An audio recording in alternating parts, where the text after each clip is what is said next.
Assalamualaikum warahmatullahi wabarakatuh. Halo sahabat semua, berjumpa lagi dengan kami channel Narasi Iman. Sebelum lanjut, mari kita tuliskan sholawat di kolom komentar. Semoga bisa menjadi salah satu saksi ibadah kita kelak nanti. Warga desa dibuat geger. Gadis cantik hidup di tengah hutan dan nikahi kera putih. Di sebuah kerajaan kecil bernama Mandaraka, hiduplah seorang pemuda tampan bernama Aditya. Wajahnya bagaikan pangeran dari dongeng, dengan rahang tegas, mata hitam tajam, dan senyum yang mampu meluluhkan hati siapapun. Namun, di balik parasnya yang rupawan, tersembunyi sifat yang tidak terpuji, kesombongan yang tak tertandingi. Ia merasa dirinya lebih unggul dari siapapun, terutama karena keahliannya dalam berburu. Aditya sering membanggakan hasil buruannya di hadapan penduduk desa, dan mereka, meski terpaksa, memujinya agar tetap berada dalam kasih baik pemuda itu. "Lihatlah ini," seru Aditya suatu pagi di alun-alun. Ia mengangkat tinggi-tinggi seekor rusa besar yang baru saja ia tangkap. "Siapa di sini yang bisa menandingi kemampuanku?" "Tidak ada, bukan?" Orang-orang hanya tersenyum kecut, sebagian mengangguk kecil. Mereka tahu Aditya bukan hanya pemburu ulung, tetapi juga keras kepala. Namun, ada satu orang yang berani berbicara, seorang pria tua bernama Paman Surya. "Aditya," kata Paman Surya sambil bersandar pada tongkatnya, "kau memang hebat, tetapi berhati-hatilah. Kesombonganmu itu akan menjadi bumerang suatu hari nanti." Aditya tertawa keras mendengar peringatan itu. "Apa yang kau tahu, orang tua? Aku ini pemburu terbaik di Mandaraka. Tidak ada yang bisa melawanku, apalagi hanya nasib buruk." Ia melambaikan tangannya dengan sikap meremehkan dan pergi meninggalkan kerumunan. Pada suatu pagi yang cerah, Aditya bangun dengan semangat yang menggebu. Ia memutuskan untuk berburu di tempat yang belum pernah ia jelajahi sebelumnya. Di pikirannya, semakin jauh ia pergi, semakin besar pula tantangan yang bisa ia taklukkan. Namun, tujuannya hari itu bukan sembarang tempat. Ia ingin memasuki hutan larangan, sebuah wilayah yang ditakuti oleh penduduk desa. Konon, hutan itu adalah tempat tinggal para makhluk gaib dan penjaga hutan yang penuh misteri. Aditya, dengan rasa percaya diri yang berlebihan, hanya tertawa mendengar semua kisah seram tentang hutan itu. Makhluk gaib? Penjaga hutan? Hanya cerita untuk menakut-nakuti anak kecil, gumamnya sambil mempersiapkan busur dan anak panahnya. Ia melangkah memasuki hutan dengan penuh percaya diri. Semakin jauh ia melangkah, pepohonan semakin rapat, dan sinar matahari nyaris tak bisa menembus dedaunan. Namun, Aditya tak gentar. Ia terus berjalan hingga ia melihat sesuatu yang menarik perhatiannya. Seekor burung emas yang bersinar terang di tengah-tengah pepohonan gelap. Burung itu tidak hanya indah, tetapi juga memiliki aura yang memikat. "Ini dia tantangan yang kucari," bisik Aditya sambil tersenyum licik. Ia mengambil busurnya, mengarahkan anak panah, dan tanpa ragu, melepaskannya. Us! Anak panah melesat cepat dan tepat mengenai burung emas itu. Burung tersebut terjatuh ke tanah. Sinarnya perlahan meredup. Aditya mendekati burung itu dengan rasa bangga. "Aku akan membawa ini kembali ke desa. Semua orang pasti akan kagum padaku." Namun, sebelum ia sempat menyentuh burung itu, angin kencang tiba-tiba berhembus, membuat pepohonan bergoyang keras. Suasana hutan menjadi gelap, dan udara terasa dingin menusuk tulang. Dari balik pepohonan, muncul seorang wanita tua berjubah hitam dengan tatapan penuh kemarahan. "Berani sekali kau, manusia sombong," suaranya menggema seperti guntur, membuat Aditya terdiam. "Tahukah kau apa yang telah kau lakukan?" Aditya berusaha menunjukkan sikap tenang, meski hatinya mulai diliputi ketakutan. "Aku hanya berburu. Apa salahnya membunuh seekor burung? Burung itu adalah jelmaanku, aku adalah penjaga hutan ini." Wanita tua itu mendekat, dan aura kekuatannya semakin terasa. "Kesombonganmu telah melewati batas, Aditya. Kau merasa dirimu paling hebat, tetapi tidak punya rasa hormat pada kehidupan lain." Aku tidak tahu," kata Aditya terbata-bata. Namun, segera ia menyadari bahwa meminta maaf bukan sifatnya. Ia kembali berdiri tegak dan berkata, "Lalu apa? Kau mau mengancamku? Aku tidak takut pada penyihir sepertimu." Mendengar itu, penyihir tersebut tersenyum sinis. "Kesombonganmu akan menghukummu," katanya dingin. Ia mengangkat tangannya, dan cahaya biru mulai melingkupi tubuh Aditya. Apa yang kau lakukan? Hentikan, teriak Aditya. Ia berusaha melawan, tetapi tubuhnya terasa berat. Cahaya biru itu semakin terang, dan perlahan tubuh Aditya berubah. Rambutnya menjadi putih lebat, wajahnya memanjang, dan tangan serta kakinya ditutupi bulu. Dalam beberapa detik, ia telah berubah menjadi seekor kera putih. Aditya melihat bayangannya di genangan air dan menjerit, apa yang kau lakukan padaku? Kau akan hidup sebagai seekor kera putih, kata penyihir itu dengan suara tegas. Hidupmu akan terasing di dalam hutan ini. Kau hanya akan terbebas dari kutukan ini jika seseorang mencintaimu dengan tulus, tanpa memandang rupa atau asal-usulmu. Sampai saat itu tiba, kau akan merasakan kesepian dan penderitaan, sebagaimana kau telah memperlakukan makhluk lain dengan semena-mena. Aditya mencoba memohon, tolong, jangan lakukan ini. Aku tidak bisa hidup seperti ini. Namun, penyihir itu tidak menggubrisnya. Pelajaran ini akan mengajarimu tentang rendah hati dan arti cinta yang sejati. Selamat tinggal, Aditya. Dalam sekejap, wanita tua itu menghilang bersama angin, meninggalkan Aditya yang kini terjebak dalam tubuh seekor kera putih. Hari-hari pertama dalam wujud barunya adalah penderitaan bagi Aditya. Ia tidak terbiasa hidup seperti binatang, mencari makanan di hutan, atau melompat dari pohon ke pohon. Ia merasa malu pada dirinya sendiri, terutama saat melihat bayangannya di air. Apa yang telah terjadi padaku? Gumamnya pelan, suaranya berubah menjadi gumaman seorang kera. Aku ini seorang Aditya, pemburu terbaik. Mengapa hidupku berakhir seperti ini? Namun, tidak ada jawaban. Hutan hanya menyisakan kesunyian dan bayangan pepohonan. Setiap malam, Aditya duduk di atas dahan pohon, memandang bintang-bintang. Ia mulai merasakan kesepian yang menusuk. Tidak ada lagi yang memujinya, tidak ada yang mengaguminya. Semua yang ia banggakan telah sirna. Hanya angin malam yang menjadi teman setianya. Namun, di dalam kesendiriannya, Aditya mulai merenung. Ia teringat akan kata-kata Paman Surya, akan peringatan-peringatan yang ia abaikan. Mungkinkah ini akibat dari kesombonganku? Pikirnya. Hari berganti hari, dan Aditya harus belajar bertahan hidup. Ia mulai memahami bahwa hidup sebagai kera tidaklah mudah. Ia harus berbagi makanan dengan binatang lain, harus menghindari pemangsa, dan harus menghadapi dinginnya malam. Perlahan, rasa angkuh di hatinya mulai terkikis, digantikan oleh kerendahan hati yang sebelumnya tidak pernah ia miliki.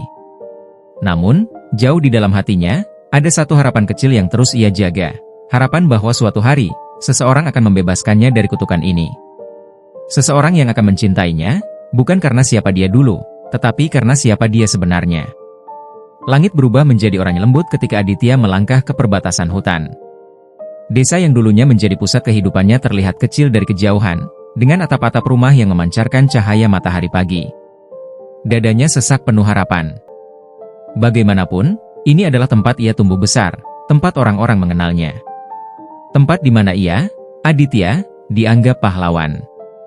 Namun, tubuhnya terasa semakin berat setiap langkah yang ia ambil. Tangan dan kakinya yang kini tertutup bulu putih bergerak dengan canggung di atas tanah. Ia merasa seperti makhluk asing di dunia yang pernah ia kuasai. Semua akan baik-baik saja, bisiknya kepada dirinya sendiri, meski hati kecilnya meragukan itu. Mereka akan tahu aku adalah Aditya. Aku akan menceritakan semuanya. Aku akan kembali. Ketika ia mendekati gerbang desa, suasana tenang berubah. Seorang anak kecil yang sedang bermain di tepi jalan menjerit, lalu berlari ke arah ibunya. Ibu, ada kera putih besar di sana, teriak anak itu. Suaranya memancing perhatian orang-orang di sekitar. Dalam sekejap, orang-orang mulai keluar dari rumah mereka, melihat ke arah hutan dengan raut wajah penuh kewaspadaan. Aditya melangkah lebih dekat, berharap mereka akan mengenali dirinya. Namun, yang terjadi justru sebaliknya. Ketika cahaya matahari menyentuh tubuhnya, gemerlap bulu putihnya tampak seperti sesuatu yang asing dan menakutkan. Para penduduk menatapnya dengan kebingungan, ketakutan, dan kemarahan. Kera besar. Bahaya, teriak seorang pria tua sambil bergegas mengambil tongkat dari dekat rumahnya. Jangan biarkan dia mendekat. Ini pasti pertanda buruk, sahut seorang perempuan muda sambil menarik anak-anaknya ke dalam rumah. Aditya mengangkat kedua tangannya, mencoba berkomunikasi. Namun, yang keluar dari mulutnya hanyalah gumaman tidak jelas. Aku. Aditya, Katanya, suaranya parau dan terdengar seperti lenguhan binatang. Ia mencoba lagi, lebih keras. Aku Aditya. Aku anak dari keluarga Mandaraka. Namun, tidak ada yang mengerti. Yang mereka dengar hanyalah suara seekor kera yang mengeluarkan bunyi aneh. Sekelompok pria muda muncul, membawa tongkat, batu, dan senjata seadanya. Mereka mendekati Aditya dengan hati-hati, tatapan mereka penuh kebencian. Pergi dari sini, binatang buas, seru salah satu dari mereka. Aditya mengenali suara itu, Rama, sahabat masa kecilnya, yang sering menemani berburu di hutan. Tetapi Rama tidak menunjukkan tanda-tanda mengenalinya. Ia berdiri di barisan depan, menggenggam tombak dengan erat. Rama, ini aku, teriak Aditya dengan putus asa. Ini aku, Aditya. Jangan lakukan ini. Kau tahu aku. Namun, Rama hanya memandangnya dengan raut penuh kebencian. Pergi, atau kau akan kami bunuh, ancamnya. Aditya memandang Rama, berharap menemukan setitik pengakuan di matanya, tetapi yang ia lihat hanyalah ketakutan dan kemarahan. Sebuah batu terlempar ke arahnya, mengenai bahunya. Rasa sakit itu tidak seberapa dibandingkan dengan rasa sakit di hatinya. Ia mundur beberapa langkah, tetapi para pria terus mendesaknya. Jangan kembali lagi, teriak seorang pria tua sambil mengayunkan tongkat ke arah Aditya. Aditya akhirnya menyerah. Ia berbalik dan berlari kembali ke hutan, air mata mengalir di pipinya. Langkahnya terasa berat, bukan karena tubuhnya, tetapi karena hatinya yang hancur. Di dalam hutan, Aditya jatuh terduduk di bawah pohon besar. Dadanya naik turun karena kelelahan, dan air matanya masih mengalir. Ia menatap ke arah desa yang kini hanya terlihat sebagai bayangan kecil di kejauhan. Mereka tidak mengenaliku, gumamnya dengan suara gemetar. Sahabatku, keluargaku, tidak ada yang mengenaliku. Ia menutupi wajahnya dengan kedua tangannya yang berbulu. Tangisan itu keluar begitu saja, tanpa bisa ia tahan. Ia merasa seluruh hidupnya telah diambil darinya dalam sekejap. Segala yang ia banggakan, ketampanannya, kemampuannya berburu, statusnya sebagai anak bangsawan, semua sirna. Mengapa aku harus hidup seperti ini? Isaknya. Apa salahku? Apa karena aku sombong? Tapi aku tidak layak untuk ini. Namun, jauh di dalam hatinya, ia tahu jawaban dari pertanyaannya sendiri. Ia teringat kata-kata penyihir itu, kesombonganmu akan menghukummu. Aditya mengusap matanya, mencoba menenangkan diri. Ia memandang hutan yang kini menjadi rumah barunya. Tidak ada pelayan yang akan membawakan makanan untuknya. Tidak ada tempat tidur empuk untuknya beristirahat. Ia harus belajar bertahan hidup. Hari pertama sebagai kera adalah perjuangan berat. Aditya mencoba mencari makanan, tetapi ia tidak tahu apa yang harus dimakan. Ia menemukan buah-buahan di atas tanah, tetapi rasanya pahit dan membuat perutnya mulas. Ia mencoba menangkap seekor kelinci, tetapi tubuhnya yang baru belum cukup lincah untuk berburu. Ketika malam tiba, ia hanya bisa duduk kedinginan di bawah pohon, tubuhnya gemetar karena udara malam yang menusuk. Aku tidak bisa hidup seperti ini, bisiknya pelan. Ia menatap bintang-bintang di langit, berharap ada keajaiban yang datang. Namun, malam itu hanya sunyi. Tidak ada jawaban untuk doanya. Hari demi hari, Aditya mulai belajar. Ia memperhatikan monyet-monyet lain yang hidup di hutan. Ia melihat bagaimana mereka memanjat pohon untuk mencari buah, bagaimana mereka bekerja sama untuk melindungi satu sama lain. Awalnya, ia merasa rendah hati, seorang bangsawan seperti dirinya harus belajar dari binatang. Namun, perlahan, ia mulai menyadari bahwa mereka memiliki kehidupan yang lebih sederhana, tetapi penuh kebersamaan. Aditya mencoba memanjat pohon untuk pertama kalinya. Tangannya gemetar, dan ia terjatuh berkali-kali. Namun, ia tidak menyerah. Setelah berhari-hari mencoba, ia akhirnya berhasil mencapai puncak pohon dan menemukan buah-buahan yang segar. Ia merasa bangga pada dirinya sendiri, meski kebanggaan itu terasa asing. Aku bisa melakukannya, katanya sambil tersenyum kecil, meski tidak ada yang melihat. Namun, meski ia mulai beradaptasi dengan kehidupan barunya, rasa kesepian tetap menghantui. Ketika malam tiba, ia sering duduk di atas pohon, memandang desa dari kejauhan. Ia membayangkan dirinya kembali ke sana, berdiri di tengah alun-alun, disambut oleh orang-orang yang mengenalnya. Namun, ia tahu itu hanya mimpi. Aku hanya seekor kera sekarang, katanya pelan. Tidak ada yang akan mengenaliku. Tidak ada yang akan mencintaiku. Pada suatu malam, saat ia duduk sendirian di atas pohon, Aditya mendengar suara gemerisik di bawah. Ia melihat seekor harimau besar mengintai di antara semak-semak. Aditya merasakan ketakutan yang luar biasa. Dalam wujud manusianya, ia akan melawan harimau itu dengan busur dan panah. Tetapi sekarang, ia hanya seekor kera tak berdaya. Harimau itu mendekat, matanya menatap langsung ke arah Aditya. Dengan cepat, Aditya melompat ke pohon lain, lalu ke pohon berikutnya. Ia terus berlari, melompati cabang demi cabang, hingga ia tidak lagi mendengar langkah harimau di belakangnya. Ketika ia akhirnya berhenti, tubuhnya gemetar, bukan hanya karena kelelahan, tetapi juga karena ketakutan. Ia menyadari betapa rentannya dirinya dalam wujud ini. Ia bukan lagi pemburu, melainkan mangsa. Malam itu, Aditya duduk di atas pohon, memeluk lututnya dengan erat. Air mata mengalir di pipinya. Aku tidak tahu apakah aku bisa bertahan, bisiknya. Namun, meski ia merasa hancur, ada sesuatu dalam dirinya yang tidak membiarkannya menyerah. Ia tahu, jika ia ingin bertahan, ia harus menemukan cara untuk menerima takdirnya. Ia harus belajar menjadi kuat, bahkan dalam wujud yang bukan dirinya. Dan untuk pertama kalinya, ia tidak hanya memohon untuk dibebaskan. Ia memohon untuk diberi kekuatan. Kekuatan untuk bertahan. Kekuatan untuk mencari jalan keluar dari kutukan ini. Hutan yang menjadi rumah bagi Aditya kini sudah terasa berbeda. Setiap pohon, setiap semak, setiap batu telah ia hafal. Ia tahu di mana sungai kecil mengalir jernih, di mana pohon-pohon besar menyimpan buah-buahan terbaik, dan di mana binatang buas biasa mengintai. Bertahun-tahun hidup di dalam hutan telah mengubahnya menjadi makhluk yang benar-benar asing dari kehidupannya dulu. Namun, meskipun ia mampu bertahan secara fisik, hatinya tetap rapuh. Kesepian adalah teman yang tidak pernah meninggalkannya. Setiap malam, Aditya memandangi bintang-bintang dari atas pohon tempat ia beristirahat. Ia berbicara kepada mereka, meski tahu tidak ada yang mendengar. Apakah aku akan hidup seperti ini selamanya? Tanyanya lirih. Apa benar aku harus menunggu seseorang yang mencintaiku tanpa peduli dengan rupaku ini? Ia mendesah panjang. Harapan itu semakin hari terasa seperti mimpi yang tidak mungkin tercapai. Suatu pagi, ketika Aditya sedang duduk di atas batu besar di dekat sungai, ia mendengar suara langkah kaki. Suara itu ringan dan terdengar tidak terburu-buru. Ia tahu itu bukan langkah binatang liar. Ia menoleh, dan dari balik pepohonan, ia melihat seorang gadis muda. Gadis itu berjalan perlahan sambil membawa keranjang di tangannya.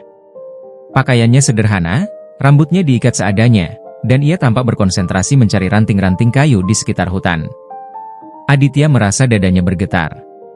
Sudah lama sekali ia tidak melihat manusia, terlebih seorang gadis seperti ini.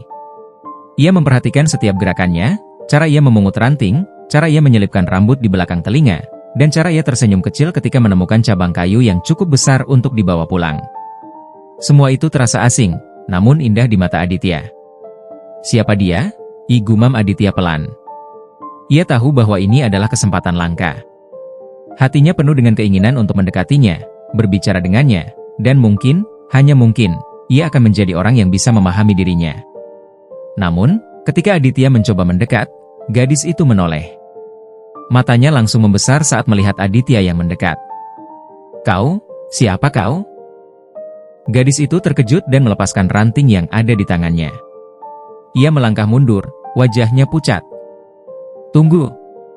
Jangan takut, seru Aditya, tetapi suaranya keluar seperti lenguhan seekor kera. Ia lupa bahwa ia tidak lagi bisa berbicara seperti manusia. Ketakutan semakin jelas di wajah gadis itu. Kau, kera putih, bisik gadis itu dengan suara gemetar. Makhluk yang disebut-sebut penjaga hutan terlarang? Aditya mencoba melambaikan tangannya, berusaha menunjukkan bahwa ia tidak berbahaya. Tetapi gerakan itu justru membuat gadis itu semakin ketakutan. Jangan mendekat. Aku mohon, teriaknya, sebelum akhirnya ia berbalik dan berlari secepat mungkin ke arah desa. Aditya hanya bisa berdiri di tempatnya, menatap punggung gadis itu yang semakin menjauh. Ia merasa hancur. Tentu saja dia takut. Siapa yang tidak takut melihat makhluk seperti aku? Pikirnya. Namun, di balik rasa kecewa itu, ada sesuatu yang mendorongnya untuk mencoba lagi. Dia satu-satunya manusia yang datang ke sini. Jika aku tidak mencoba berbicara dengannya, aku akan selamanya sendiri. Keesokan harinya, Aditya memutuskan untuk menunggu di tempat yang sama. Ia berharap gadis itu akan kembali. Pagi itu terasa lebih panjang dari biasanya. Ia mendengar suara angin, gemerisik daun, dan kicauan burung, tetapi tidak ada langkah kaki manusia. Ia mulai berpikir bahwa gadis itu mungkin tidak akan pernah kembali. Namun, saat matahari mulai meninggi, ia mendengar suara langkah kaki yang sudah ia kenali. Gadis itu muncul dari balik pepohonan, kali ini dengan langkah lebih hati-hati.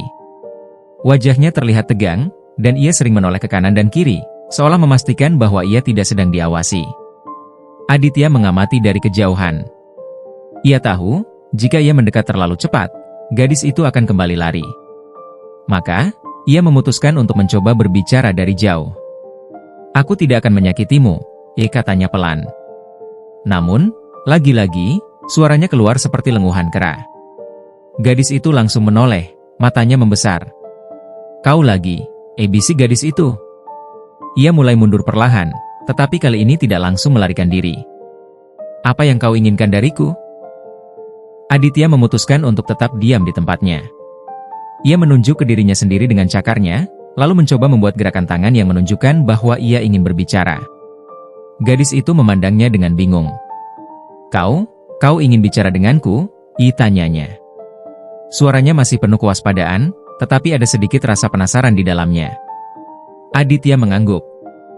Ia menunjuk mulutnya, lalu menggelengkan kepala. Ia ingin menunjukkan bahwa ia tidak bisa berbicara seperti manusia. "Kau tidak bisa bicara?" Gadis itu mengernyit, lalu memiringkan kepalanya. "Tapi kau mengerti apa yang aku katakan?" Aditya kembali mengangguk. Gadis itu terlihat ragu. Ia memandang Aditya dari ujung kepala hingga ujung kaki, seolah mencoba memahami apa yang ada di depannya. "Siapa kau sebenarnya?" tanyanya. Suaranya kini lebih pelan, lebih lembut. "Kenapa kau ada di sini?" Aditya ingin sekali menjelaskan semuanya.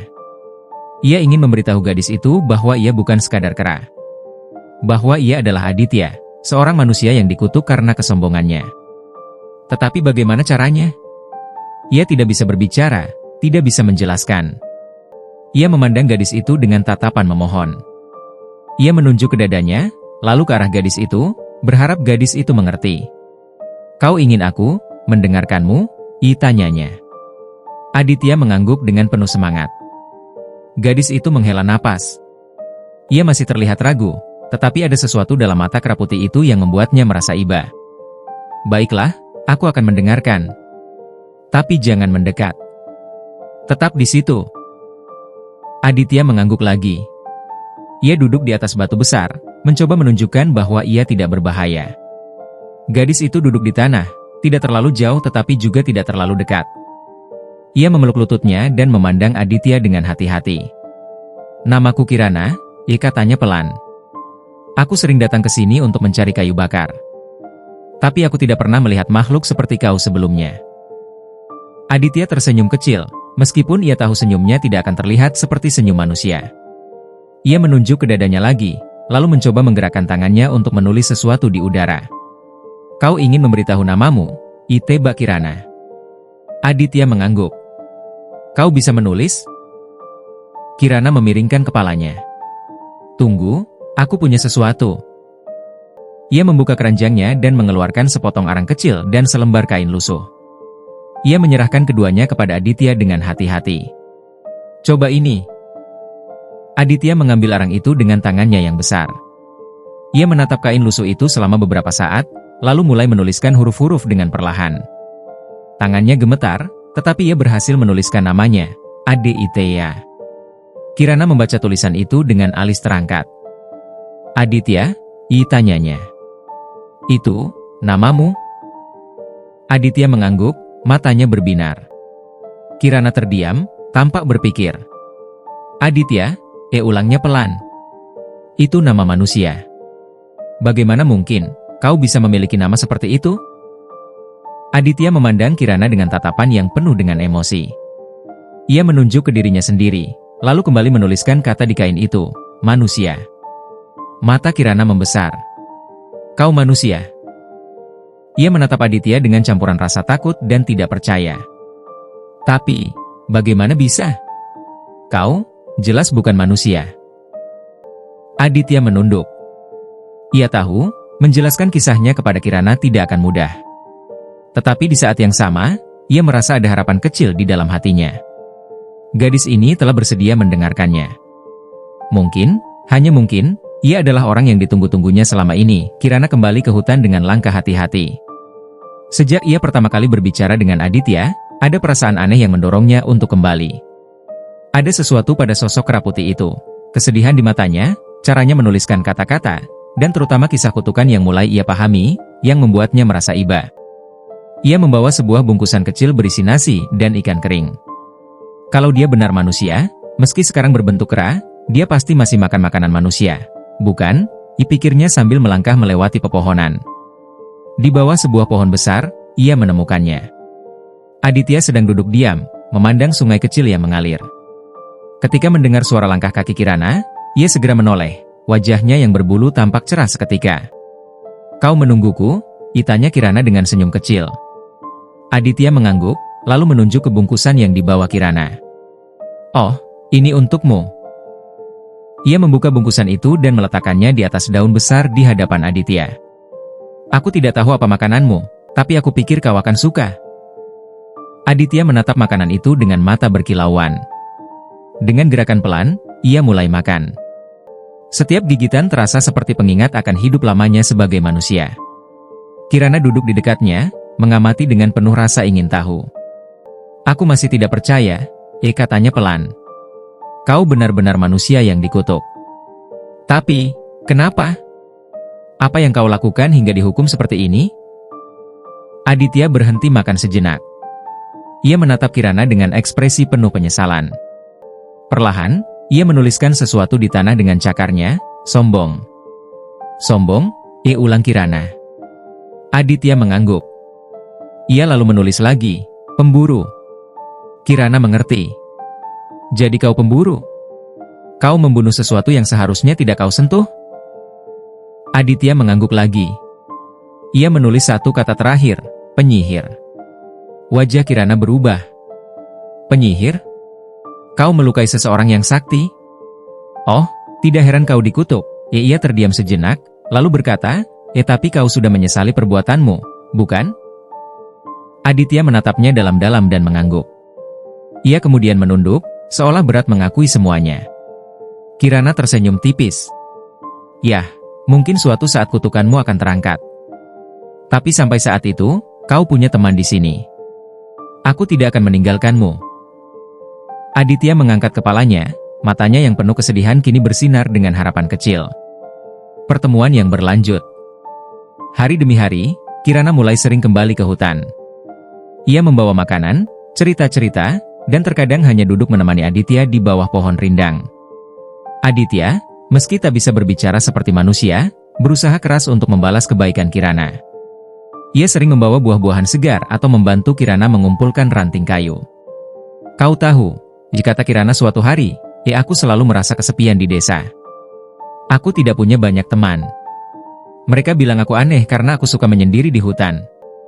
Tapi sekarang, aku tidak merasa sendiri lagi. Aditya menatapnya dengan lembut. Ia merasa ada sesuatu yang berbeda dengan gadis ini. Sesuatu yang membuatnya percaya bahwa mungkin, hanya mungkin, ia bisa menemukan jalan keluar dari kutukannya. Namun, kebiasaan ini tidak luput dari perhatian orang-orang di desa. Kecurigaan warga desa. Kirana semakin sering pergi ke hutan, dikata seorang wanita tua kepada tetangganya. Apa yang dia lakukan di sana? Mengumpulkan kayu bakar tidak butuh waktu sepanjang itu. Benar, sahut yang lain. Aku pernah melihatnya membawa makanan. Untuk siapa? Tidak ada manusia yang tinggal di hutan itu. Desas-desus mulai menyebar. Ada yang mengatakan Kirana mungkin berhubungan dengan makhluk gaib. Yang lain menyebutkan kemungkinan lebih buruk, bahwa ia mungkin sedang memanggil roh jahat untuk tujuan tertentu. Orang tua Kirana, yang mendengar gosip ini, memanggilnya dengan nada keras suatu malam. Kirana, bentak ayahnya. Apa yang kau lakukan setiap hari di hutan? Apa benar kau memberi makan sesuatu di sana? Kirana, yang baru saja pulang, terkejut dengan pertanyaan itu. Aku hanya mencari kayu bakar, ayah. Dan kalau aku membawa makanan, itu hanya untuk makhluk yang membutuhkan. Ibu mendengar kau berbicara dengan sesuatu, ditambah ibunya dengan wajah cemas. Apakah itu benar? Apa kau sudah kehilangan akal? Tidak, ibu, jawab Kirana tegas. Aku tidak melakukan sesuatu yang salah. Aku hanya membantu. Apa yang kau bantu? Makhluk apa yang ada di sana? Suara ayahnya meninggi. Kau tahu, hutan itu penuh dengan hal-hal yang tidak kita pahami. Jangan membawa masalah ke desa ini. Kirana mengepalkan tangannya. Ia tahu bahwa tidak ada gunanya menjelaskan tentang Aditya. Siapa yang akan percaya bahwa seekor kera putih sebenarnya adalah seorang manusia yang dikutuk? Sudah cukup, katanya akhirnya. Aku tidak akan berhenti pergi ke hutan. Kalau aku tidak membantu dia, siapa lagi yang akan melakukannya? Wajah ayahnya memerah. Kirana, kalau kau tetap keras kepala, aku tidak akan mengizinkanmu keluar dari rumah lagi. Kau akan tinggal di sini sampai kau paham bahwa apa yang kau lakukan itu salah. Namun Kirana tidak mundur. Ia menatap ayahnya dengan mata yang penuh keteguhan. Aku tidak peduli apa yang orang katakan. Aku tahu apa yang aku lakukan tidak salah. Dia membutuhkan pertolongan, ayah. Dan aku tidak akan meninggalkannya. Kirana yang teguh. Meski dilarang, Kirana tetap mencari cara untuk pergi ke hutan. Ia menunggu saat orang tuanya sibuk, lalu menyelinap keluar.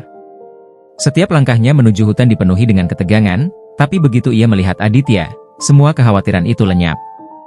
Kau tidak perlu terus menemuiku, tulis Aditya suatu hari, melihat wajah Kirana yang lelah. Orang-orang akan memarahimu. Kirana tersenyum tipis. Tidak apa-apa. Aku tidak peduli apa yang mereka katakan. Kau temanku, Aditya. Aku tidak akan meninggalkanmu sendirian. Aditya merasa dadanya sesak oleh emosi.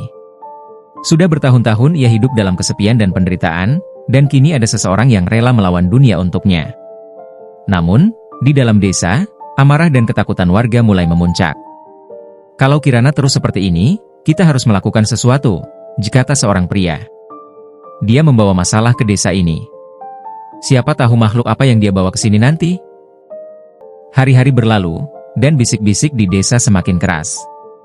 Nama Kirana menjadi bahan pembicaraan utama di antara warga. Aku melihat dia membawa bungkusan lagi ke hutan, bisik seorang wanita kepada temannya di pasar. Apa yang dia lakukan sebenarnya? Jangan-jangan dia memberi makan jin atau makhluk halus. Dia membawa kutukan untuk kita semua, sahut yang lain dengan nada takut. Kalau dia terus seperti ini, kita bisa celaka. Ayah Kirana, Pak Sarman, mendengar percakapan itu dan menghela napas panjang. Ia tahu situasi ini tidak bisa dibiarkan. Setiap kali ia mencoba berbicara dengan Kirana, gadis itu hanya membela diri, bersikeras bahwa apa yang ia lakukan tidak salah. Malam itu, suasana rumah Kirana dipenuhi ketegangan. Kirana, kata Pak Sarman dengan suara berat. Kau harus berhenti pergi ke hutan. Warga sudah mulai marah. Mereka bilang kau membawa malapetaka.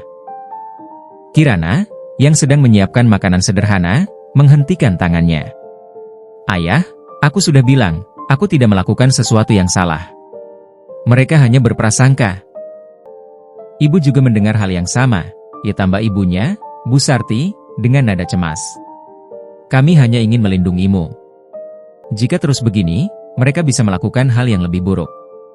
Kau tahu bagaimana orang-orang itu. Kirana menatap kedua orang tuanya dengan mata penuh keyakinan. Aku tidak peduli apa yang mereka pikirkan. Aku tahu apa yang aku lakukan benar. Pak Sarman memukul meja dengan keras, membuat Ibu Sarti terlonjak. Kirana, kau keras kepala. Ini bukan tentang benar atau salah lagi. Ini tentang keluargamu. Apa kau ingin kita semua jadi bahan cemoohan karena tindakanmu? Kirana menggigit bibirnya, mencoba menahan air matanya. Aku tidak bisa meninggalkannya, ayah. Dia membutuhkan bantuanku. Tidak ada orang lain yang mau peduli padanya. Siapa dia? Pak Sarman berdiri, matanya menatap tajam ke arah putrinya. Kau bahkan tidak pernah menjelaskan siapa atau apa yang kau temui di hutan. bagaimana kami bisa percaya padamu? Kirana tidak menjawab. Ia tahu bahwa tidak ada kata-kata yang bisa meyakinkan mereka. Dengan langkah berat, ia meninggalkan meja dan masuk ke kamarnya, mengunci pintu. Di dalam kamar yang gelap, Kirana duduk di lantai, memeluk lututnya. Air mata akhirnya mengalir, tetapi ia tidak menyesali keputusannya. Ia memikirkan Aditya, bagaimana makhluk itu begitu kesepian dan terluka, bagaimana ia berusaha keras untuk bertahan hidup di dunia yang tidak mengenal belas kasihan. Aku tidak bisa meninggalkannya, bisiknya pada dirinya sendiri. Aku tidak akan. Namun, puncak tekanan datang keesokan harinya. Warga desa berkumpul di depan rumah Kirana, menuntut penjelasan. Keluarkan Kirana, teriak seorang pria tua. Kita perlu tahu apa yang dia lakukan di hutan. Kirana, keluar sekarang, teriak yang lain. Pak Sarman keluar dari rumah, mencoba menenangkan kerumunan. Saudara-saudara, tolong tenang. Kirana tidak melakukan apa-apa yang membahayakan desa. Tapi kita tidak tahu pasti, Sarman, balas seorang wanita dengan suara keras. Dia terus pergi ke hutan, membawa makanan untuk sesuatu yang tidak kita kenal. Bagaimana kalau itu makhluk jahat? Pak Sarman membuka mulutnya untuk menjawab, tetapi sebelum ia sempat bicara, Kirana keluar dari rumah. Wajahnya tenang, meski hatinya bergemuruh. Aku akan pergi, katanya, suaranya cukup keras untuk didengar semua orang. Kerumunan langsung hening. Apa maksudmu? Tanya Pak Sarman dengan nada khawatir. Kirana menatap ayahnya dengan mata berkaca-kaca. Aku tahu aku hanya membawa masalah di sini. Jadi aku akan pergi. Aku tidak ingin kalian semua menderita karena aku. Kirana, kau tidak perlu melakukan ini, seru Bu Sarti. Ini rumahmu, keluargamu. Tapi Kirana sudah memutuskan. Dengan langkah mantap, ia kembali ke dalam rumah, mengemas beberapa pakaian dan barang-barang penting. Ketika ia keluar, ia memeluk kedua orang tuanya dengan erat. Maafkan aku, ayah, ibu. Tapi aku harus melakukan ini, bisiknya. Pak Sarman hanya bisa memandang dengan ekspresi terluka, sementara Bu Sarti menangis tanpa suara. Dengan membawa keranjang kecil, Kirana berjalan pergi, meninggalkan desanya yang penuh dengan kecurigaan dan prasangka. Hari pertama di hutan terasa berat. Kirana tidak terbiasa dengan kerasnya alam liar. Malam itu, ia duduk di dekat pohon besar, gemetar karena udara dingin. Aditya, yang menemukannya dengan cepat, mendekat dan memandangnya dengan tatapan penuh rasa bersalah. Kau tidak perlu melakukan ini, tulisnya di tanah dengan cakarnya. Kirana menggeleng. Aku tidak punya pilihan. Aku tidak bisa tinggal di desa lagi. Setidaknya di sini, aku tidak perlu mendengar tuduhan-tuduhan mereka. Aditya menunduk. Ia merasa bertanggung jawab atas penderitaan Kirana. Jika saja ia tidak ada, gadis itu tidak perlu meninggalkan kehidupan yang nyaman. Hari-hari berikutnya diisi dengan perjuangan. Kirana belajar mencari buah-buahan liar, mengumpulkan air dari sungai, dan membuat tempat berteduh sederhana dari daun dan ranting. Aditya, yang terbiasa hidup di hutan, membantu sebisanya. Ia membawa makanan untuk Kirana, mengusir binatang liar yang mendekat, dan bahkan menemani gadis itu sepanjang malam agar tidak merasa kesepian.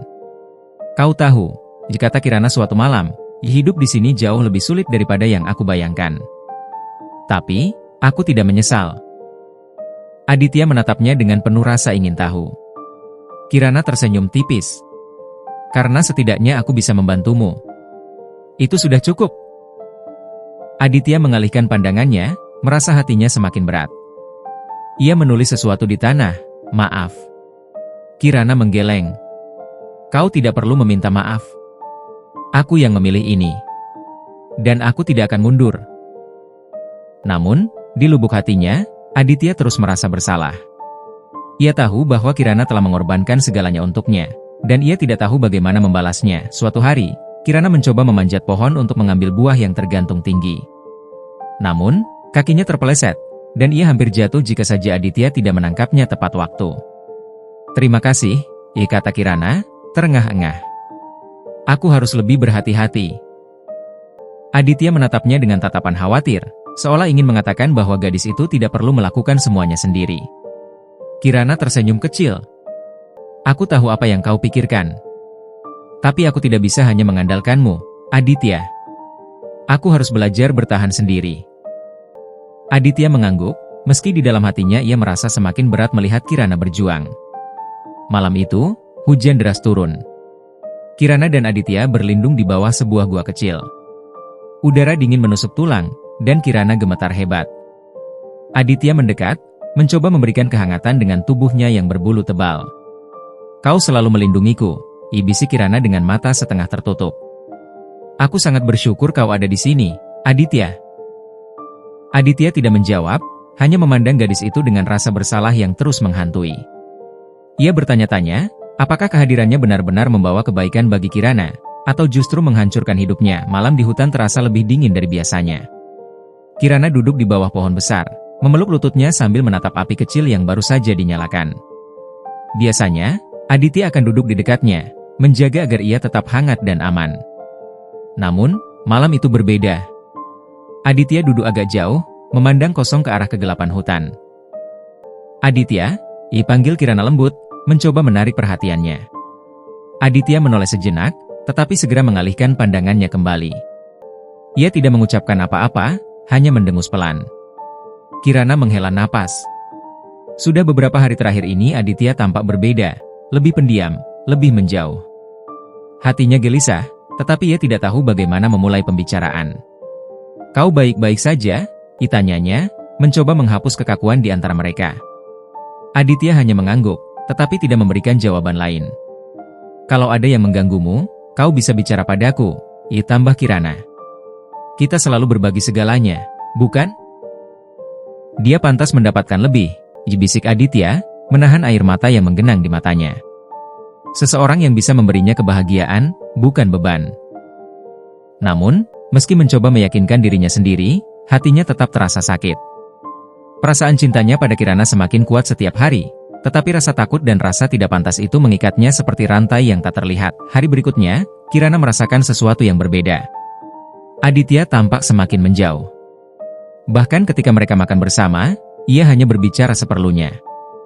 "Aditya," kata Kirana, meletakkan buah yang sedang ia kupas. "Aku merasa kau menghindariku." Aditya menoleh sebentar, tetapi kemudian menunduk. "Aku tidak menghindarimu," jawabnya pendek, meski suaranya terdengar datar. "Kalau begitu, kenapa kau begitu pendiam akhir-akhir ini? Apa aku melakukan sesuatu yang salah?" Aditya menggeleng pelan. "Bukan salahmu." "Kalau bukan salahku, lalu kenapa?" desak Kirana, suaranya mulai terdengar frustasi. "Kita sudah melalui begitu banyak hal bersama. Aku pikir kita bisa berbicara tentang apa saja." Aditya tidak menjawab. Ia hanya menatap tanah, mencoba menyusun kata-kata di pikirannya. Tetapi setiap kali ia ingin mengatakan sesuatu, rasa takutnya menghentikannya. Melihat Aditya yang terus diam, Kirana merasa hatinya mulai retak. Ia tidak pernah melihat Aditya seperti ini sebelumnya. "Kalau kau tidak ingin bicara, tidak apa-apa," katanya akhirnya, mencoba menyembunyikan kekecewaannya. "Tapi aku berharap kau tahu, aku di sini untukmu, selalu."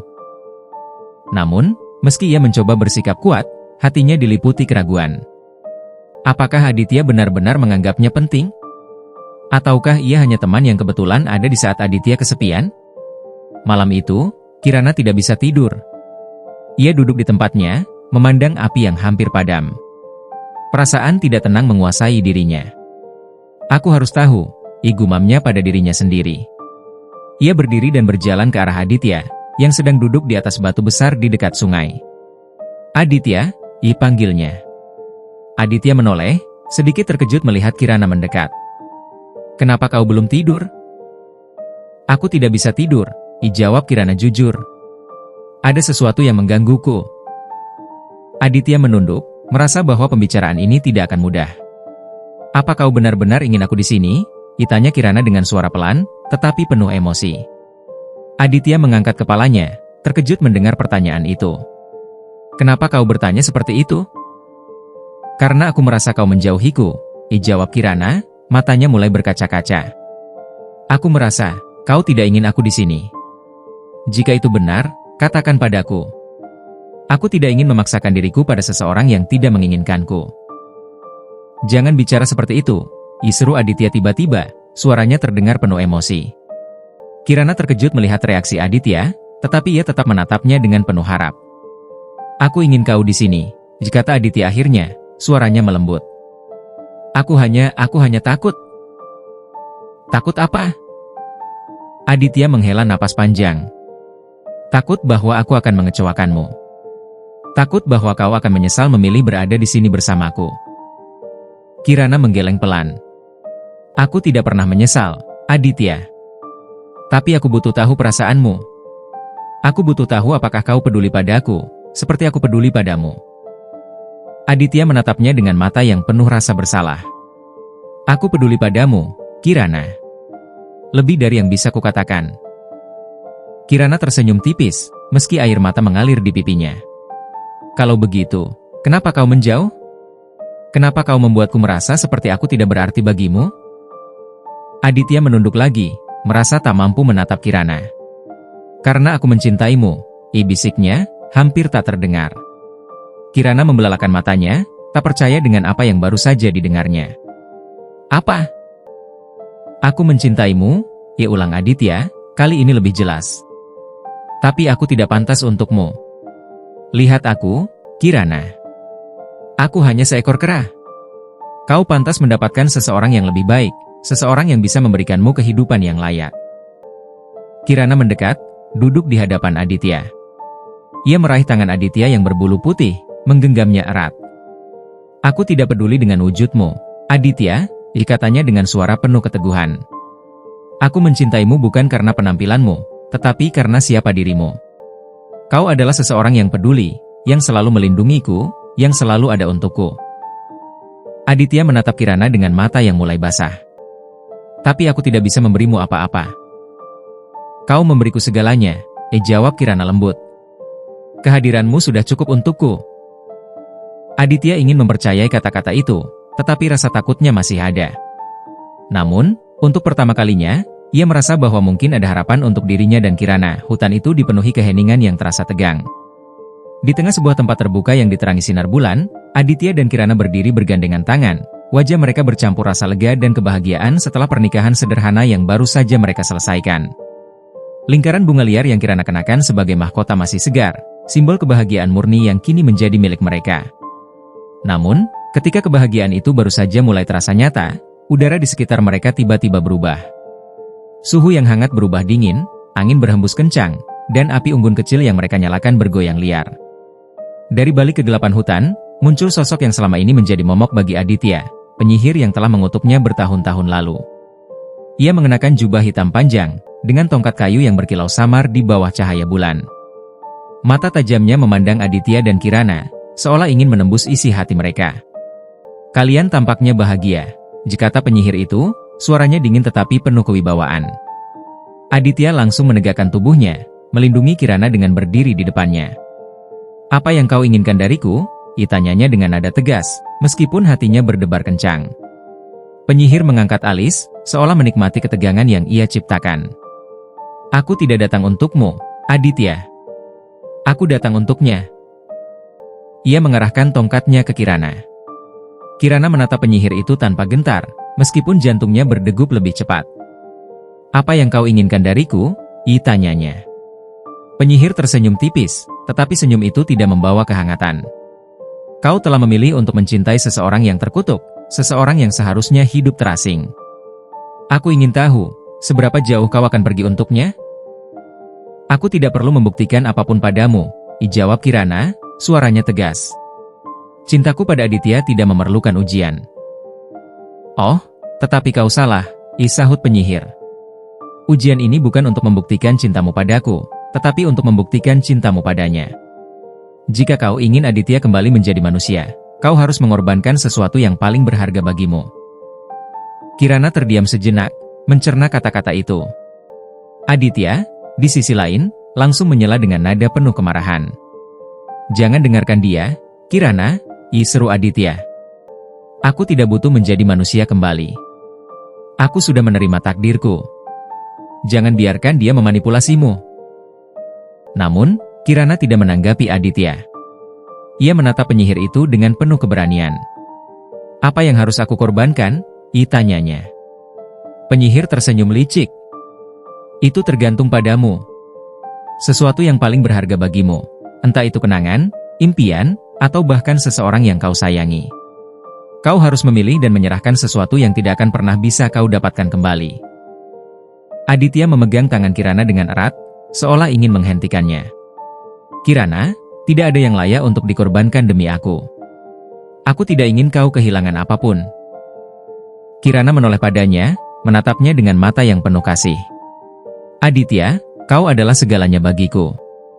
Jika aku harus mengorbankan sesuatu untuk membuatmu bahagia, maka itu tidak akan menjadi beban bagiku. Namun, kata-kata itu tidak meyakinkan Aditya.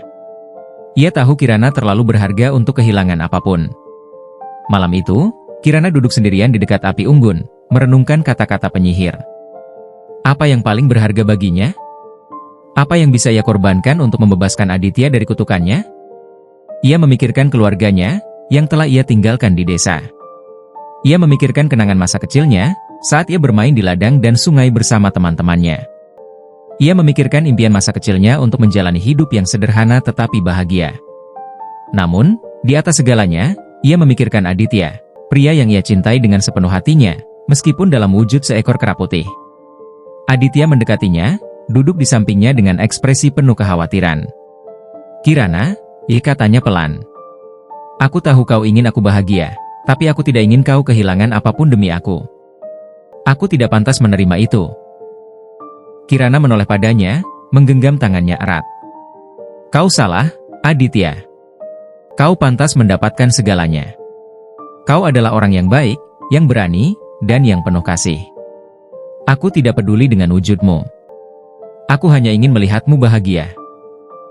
Aditya menatap mata Kirana, dan untuk pertama kalinya, ia merasa diliputi rasa syukur yang mendalam. Tetapi ia juga merasa takut. Bagaimana jika pengorbanan Kirana terlalu besar? Esok paginya, Kirana kembali menemui penyihir itu di tempat yang sama. Aditya mencoba menghentikannya, tetapi Kirana tetap teguh pada keputusannya. Aku telah memutuskan, kata Kirana dengan suara penuh keberanian.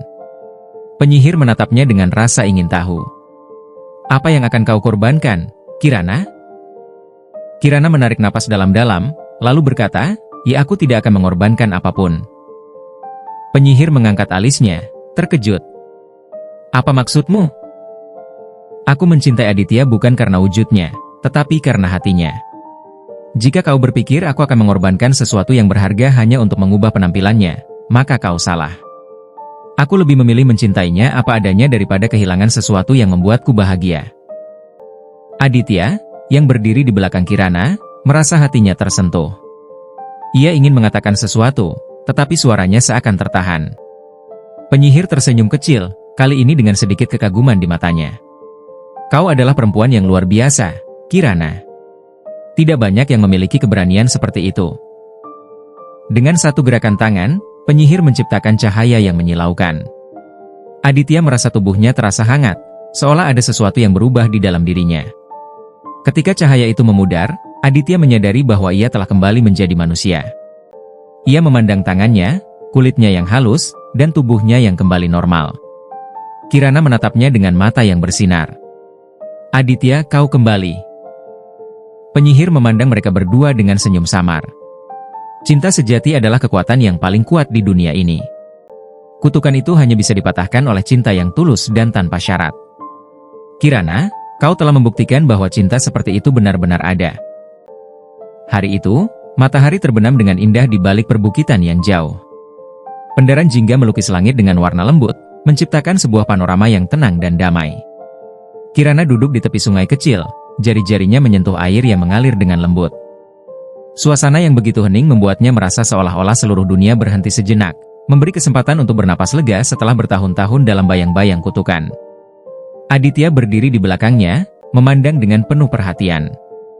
Hati mereka kini terasa lebih ringan, meskipun masa lalu tetap membayangi langkah mereka. Kutukan yang lama mengikat Aditya kini telah terangkat, membebaskan mereka dari penderitaan yang tak terkatakan. Namun, kebebasan itu datang dengan dilema besar yang kini mereka hadapi. Sudah lama kita tidak merasakan kedamaian seperti ini, kata Kirana, suaranya berbisik lembut, hampir tenggelam oleh gemerisik angin. Aditya, apakah kita benar-benar siap untuk meninggalkan semua ini? Aditya menghela napas panjang dan duduk di sampingnya. Matanya memandang jauh ke horizon, mengamati pepohonan yang berdiri kokoh, seolah memberi perlindungan pada mereka. Aku tidak tahu, jawabnya, suara penuh keraguan. Dunia luar, mereka masih mengenal kita sebagai orang yang terkutuk. Bagaimana kalau mereka tak bisa menerima kita seperti ini? Kirana menoleh, menatap wajah Aditya dengan tatapan lembut. Mereka akan menerima kita, Aditya. Mungkin tidak sekarang, tapi seiring waktu, mereka akan mengerti. Kita bukan siapa-siapa di mata mereka dulu, tapi kita berdua tahu siapa kita sekarang. Aditya menggenggam tangan Kirana, merasakan kehangatan yang hadir dalam jari-jarinya. Keheningan menyelimuti mereka sejenak. Ada banyak hal yang harus dipertimbangkan, tapi di saat itu, kedamaian mereka di hutan seperti oasis yang tak ingin mereka tinggalkan. Namun, kedamaian itu tiba-tiba terganggu. Angin membawa suara, kabar yang terdengar samar-samar dari jauh. Dari balik pepohonan, tampak beberapa orang mendekat, suara langkah kaki semakin jelas. Beberapa orang muncul dari hutan, mengenakan pakaian yang lebih rapi dan membawa perasaan yang jelas berbeda dari yang biasa mereka lihat di hutan. Warga desa. Mereka datang. Kirana dan Aditya saling bertukar pandang. Ada keraguan yang jelas di mata mereka. Para penduduk desa yang dulu mencemooh mereka, yang menganggap mereka terkutuk, kini berdiri di hadapan mereka dengan wajah yang penuh penyesalan. Aditya. Kirana, diteriak seorang wanita dari kelompok itu, suaranya gemetar. Kami datang untuk meminta maaf. Kami terlalu cepat menghakimi kalian. Kalian bukanlah apa yang kami kira. Seorang pria tua di samping wanita itu menundukkan kepala. Kami menyesal telah membiarkan kebencian dan ketakutan menguasai kami. Kalian telah membuktikan bahwa cinta kalian lebih kuat dari segalanya. Kirana berdiri, tatapannya tajam. Apa yang kalian inginkan dari kami? Suaranya tidak menunjukkan rasa simpatik sama sekali. Hatinya masih berat dengan kenangan masa lalu, dengan perlakuan mereka yang penuh penghakiman dan kebencian. Aditya berjalan mendekat, menempatkan dirinya di samping Kirana. Kami tidak datang untuk permintaan maaf kalian. Apa yang telah terjadi, biarlah tetap terjadi. Kami sudah jauh dari masa lalu itu. Seorang pria muda dari kelompok itu melangkah maju, wajahnya penuh dengan ketegasan. Kami tahu kalian tidak akan mudah memaafkan, dan kami tidak berharap kalian bisa begitu saja menerima kami. Namun, kami datang untuk menawarkan sesuatu. Desa membutuhkan kalian. Kami ingin kalian kembali. Aditya mengerutkan kening. Kembali ke desa? Apa yang bisa kalian tawarkan kepada kami setelah semua yang terjadi? Wanita yang tadi berbicara mengangguk pelan. Kami ingin kalian kembali sebagai pemimpin. Keluarga kalian adalah keluarga terhormat di desa ini. Kami percaya kalian berdua bisa memimpin dengan bijaksana, terutama setelah segala ujian yang kalian hadapi. Ada keheningan yang menggantung. Kirana dan Aditya saling menatap, mencoba mencerna kata-kata itu. Kembali ke desa berarti kembali ke dunia yang penuh kemewahan, tetapi juga penuh dengan pengawasan dan tekanan. Kehidupan di desa adalah dunia yang sangat berbeda dari kehidupan sederhana mereka di hutan. Kembali ke sana berarti meninggalkan kebebasan yang mereka nikmati sekarang. Tidak mudah untuk membuat keputusan seperti itu, kata Aditya akhirnya, suaranya dalam. Kami sudah meninggalkan dunia itu demi kedamaian. Kedamaian yang kini kami miliki di sini, di hutan. Kirana memejamkan mata, mencoba merasakan keputusan yang tepat. Apa gunanya kemewahan dan kekuasaan jika kita harus mengorbankan kebahagiaan dan kedamaian yang kita temukan di sini? Pikirannya dipenuhi dengan perasaan bingung dan tertekan. Pria muda itu berbicara lagi, nadanya lebih memohon. Kami tidak meminta kalian untuk meninggalkan kebahagiaan kalian, Kirana, Aditya. Tapi dengan kekuatan yang kalian miliki, kalian bisa membawa perubahan bagi desa. Kalian bisa mengubah segalanya, menjadikan desa ini tempat yang lebih baik untuk semua orang. Tiba-tiba, Aditya merasakan sesuatu yang tak terduga. Sebuah perasaan yang datang begitu mendalam dalam dirinya. Ada sesuatu yang membuatnya berpikir lebih jauh tentang tanggung jawab mereka. Dunia luar, dengan segala kekurangan dan masalahnya, juga memiliki potensi untuk diperbaiki. Mereka berdua memiliki kekuatan untuk merubah nasib desa yang dulu penuh dengan kebencian itu. Apakah kita siap untuk kembali ke sana? Tanya Aditya dengan suara berat. Apakah kita siap untuk membawa perubahan? Kirana terdiam sejenak, matanya memandang ke arah desa yang terlihat samar di kejauhan. Aditya, kita bisa memilih untuk kembali, tapi kita juga bisa memilih untuk tetap di sini, menghadapinya dengan cara kita sendiri. Dunia luar itu penuh dengan tantangan, tapi mungkin kita bisa menciptakan kebahagiaan di dalamnya. Ada kedalaman dalam kata-kata Kirana yang membuat Aditya terdiam. Di satu sisi, kembali berarti menerima kenyamanan duniawi dan kekayaan yang datang bersama status mereka sebagai bangsawan. Namun di sisi lain, hidup di hutan memberi mereka kebebasan yang tak ternilai. Kedamaian yang mereka rasakan di sana adalah sesuatu yang sulit digantikan dengan apapun, bahkan dengan segala kekayaan yang ditawarkan oleh desa. Adakah yang lebih berharga dari kebebasan ini, Kirana? Aditya bertanya, matanya memandangi wanita yang telah menjadi separuh jiwanya itu. Hidup dalam kemewahan, tapi dengan tekanan yang tak terhingga, apakah itu yang kita inginkan? Kirana menggenggam tangan Aditya lebih erat. Kita punya pilihan. Dan yang terpenting, kita punya satu sama lain. Ketika kabar tentang mereka menyebar ke seluruh desa, banyak yang datang untuk meminta maaf dan menawarkan segala jenis tawaran. Namun, bagi Aditya dan Kirana, yang paling penting bukanlah dunia luar yang menawarkan kemewahan, melainkan kedamaian yang mereka temukan satu sama lain. Kini, mereka berdiri di persimpangan takdir, harus memutuskan antara dunia yang penuh dengan ekspektasi atau dunia yang damai, meskipun penuh dengan tantangan. Hidup mereka kini berada di ujung sebuah jalan yang terbentang lebar. Mereka harus memutuskan apakah akan kembali ke dunia yang dulu atau tetap memilih kebebasan yang telah mereka perjuangkan begitu lama. Sebuah keputusan besar yang akan menentukan arah hidup mereka selamanya. Kehidupan di hutan telah memberi mereka lebih dari sekadar kedamaian. Setiap pagi, embun menetes dari dedaunan yang rindang, menciptakan suara lembut yang seakan mengiringi langkah-langkah mereka. Angin sepoi-sepoi yang bergerak di antara pepohonan memberikan kesegaran yang menenangkan, menghapus segala kelelahan dari tubuh dan pikiran mereka. Kehidupan mereka yang dulu penuh dengan kesulitan dan kutukan kini digantikan oleh ketenangan yang hakiki. Di tengah keheningan itu, mereka berdua duduk bersebelahan di bawah pohon besar yang telah menjadi saksi bisu perjalanan mereka. Kirana memandang ke langit, merenung. Ia selalu merasa seperti pohon itu, akar-akarnya dalam dan tak tergoyahkan, sementara dahan-dahannya menyentuh langit, meraih sesuatu yang lebih tinggi dan lebih indah. Ia merasa seperti bagian dari alam ini, seutuhnya. Apa yang kita lakukan sekarang, Aditya? Tanya Kirana, suaranya lembut namun penuh arti. Aditya yang sedang mengasah sebilah pisau kayu berhenti sejenak dan menoleh. Matanya memandang wajah Kirana, penuh dengan cinta dan tekad. Kita akan membangun rumah kecil, Kirana.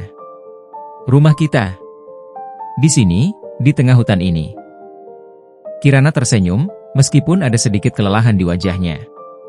Mereka sudah melalui banyak hal bersama, kutukan yang menghantui mereka, cemoohan dari warga desa, hingga perjalanan panjang mereka mencari kedamaian.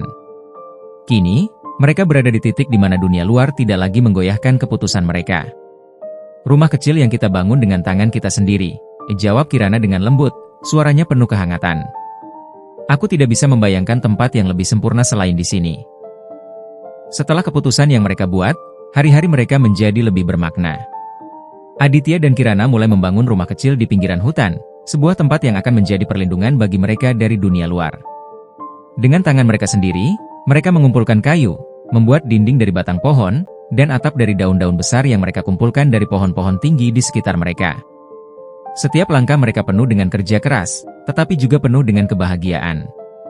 Lihatlah, kita hampir selesai, seru Kirana dengan semangat, mengamati dinding rumah yang mulai terbentuk dengan kokoh. Aditya tersenyum, melihat ke arah rumah kecil yang mereka bangun. Kita akan membuatnya menjadi rumah yang nyaman, Kirana. Ini adalah tempat kita, tempat yang tidak akan pernah ada lagi yang bisa mengusik kedamaian kita. Mereka bekerja tanpa henti, menikmati setiap detik prosesnya. Di antara tawa dan obrolan ringan, mereka merasakan kedekatan yang lebih dalam. Aditya seringkali menggoda Kirana, sementara Kirana balas dengan candaannya, memperlihatkan betapa mereka saling memahami dan mendukung. Kehidupan sederhana di hutan ini membawa mereka lebih dekat satu sama lain, jauh dari dunia luar yang penuh dengan tekanan. Malam harinya, setelah bekerja seharian, mereka duduk di depan api unggun yang menyala, saling berbagi cerita. Suara api yang berderak seakan menambah hangat suasana malam itu. Kirana memandang bintang-bintang yang bersinar terang di langit malam. Pernahkah kamu membayangkan hidup seperti ini, Aditya? Tanyanya, matanya terpaku pada langit. Aditya menggelengkan kepala. Dulu, Aku tidak bisa membayangkan hidup tanpa kekayaan dan status. Tapi sekarang, aku merasa ini adalah hidup yang sejati. Tidak ada yang mengatur kita selain alam ini. Kirana tersenyum lembut, menyandarkan kepalanya pada bahu Aditya.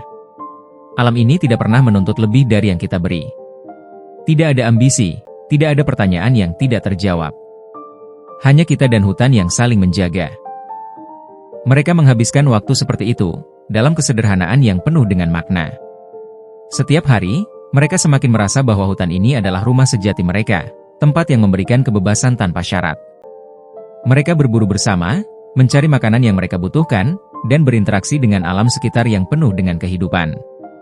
Mereka menemukan kebahagiaan dalam hal-hal kecil, suara burung yang berkicau, aroma tanah yang basah setelah hujan, atau kedamaian yang datang saat angin sepa-sepa menyapu wajah mereka.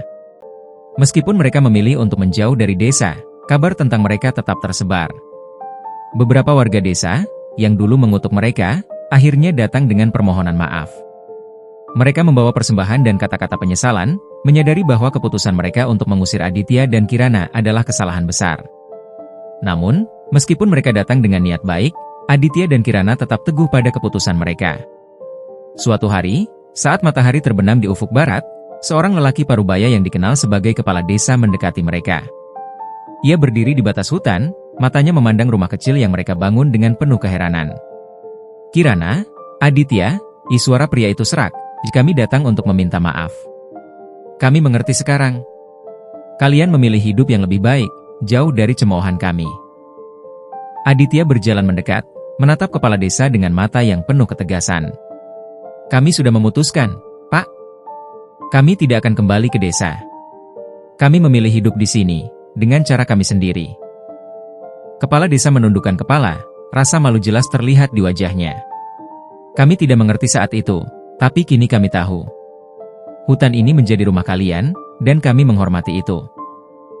Kirana berdiri di samping Aditya, wajahnya lembut namun tegas. Kami tidak menginginkan kemewahan atau kekuasaan. Kami hanya ingin hidup damai, jauh dari hiruk-pikuk dunia luar. Jangan ganggu kami lagi. Dengan berat hati, kepala desa mengangguk, kami akan menghormati keputusan kalian. Semoga kalian menemukan kebahagiaan di sini. Sejak saat itu, warga desa tidak lagi mengganggu kehidupan Aditya dan Kirana. Mereka membiarkan pasangan itu hidup dengan damai, dan meskipun mereka tak pernah benar-benar kembali ke desa, hubungan mereka dengan warga desa mulai membaik. Masing-masing pihak belajar untuk saling menghormati keputusan yang telah diambil. Waktu berlalu, dan rumah kecil itu semakin terasa seperti milik mereka.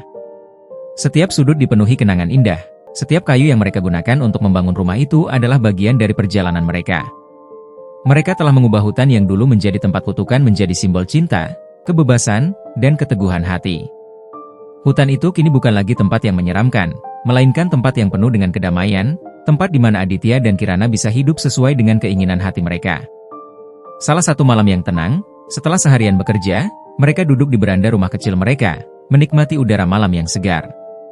Aditya merangkul Kirana, keduanya terdiam sejenak, hanya mendengarkan suara alam yang menyelimuti mereka. Aku rasa ini adalah tempat yang tepat untuk kita, kata Aditya, suaranya penuh dengan keyakinan.